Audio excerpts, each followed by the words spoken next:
বাসায় ফিরলেও সুস্থ নন বেগম খালেদা জিয়া, মির্জা ফখরুল।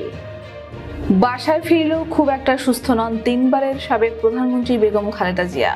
শনিবার গুলশানের চেয়ারপারসনের কার্যালয়ে সাংবাদিকদের সঙ্গে মতবিনিময়কালে এক প্রশ্নের জবাবে বিএনপি মহাসচিব মির্জা ফখরুল ইসলাম আলমগীর এই কথা জানান। বিএনপি মহাসচিব বলেন, বেগম খালেদা জিয়া পুরোপুরি সুস্থ না। গতকাল ওনার টেম্পারেচার ছিল।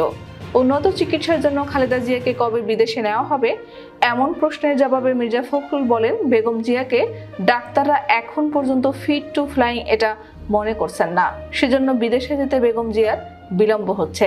এর আগে রাজধানীর এভারকেয়ার হাসপাতালে 6 দিন চিকিৎসাধীন থাকার পর গত 18 সেপ্টেম্বর গুলশানের বাসায় ফেরেন খালেদা জিয়া।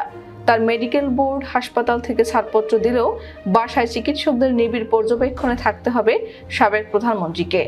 অধ্যাপক শাহাবুদ্দিন তালুকদারের নেতৃত্বে একটি বিশেষজ্ঞ মেডিকেল বোর্ড খালেদা জিয়াকে দীর্ঘদিন ধরে চিকিৎসা দিয়ে যাচ্ছেন।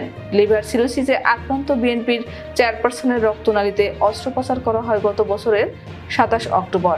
যুক্তরাষ্ট্র থেকে 3 জন বিশেষজ্ঞ চিকিৎসক এনে খালেদা জিয়ার রক্তনালীতে অস্ত্রোপচার করা হয়েছিল। পরে গত 25 জুন এভারকেয়ার হাসপাতালে খালেদা জিয়ার হৃদযন্ত্রে পেসমেকার বসানো হয়। এরপর গত 7 জুলাই দিবাগত রাতে গুলশানের বাসায় বিএনপির চেয়ারপারসন অসুস্থ হয়ে পড়লে মেডিকেল বোর্ডের সিদ্ধান্ত অনুযায়ী জরুরি ভিত্তিতে পরদিন ভোরে এভারকেয়ারে ভর্তি করা হয়।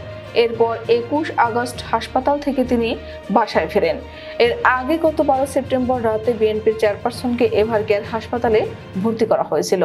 79 বছর বয়সী খালেদা জিয়া দীর্ঘদিন লিভার সিরোসিস, হৃদরোগ, ফুসফুস ও কিডনি জটিলতা, আর্থ্রাইটিস, ডায়াবেটিস সহ বিভিন্ন জটিলতায় ভুগছেন।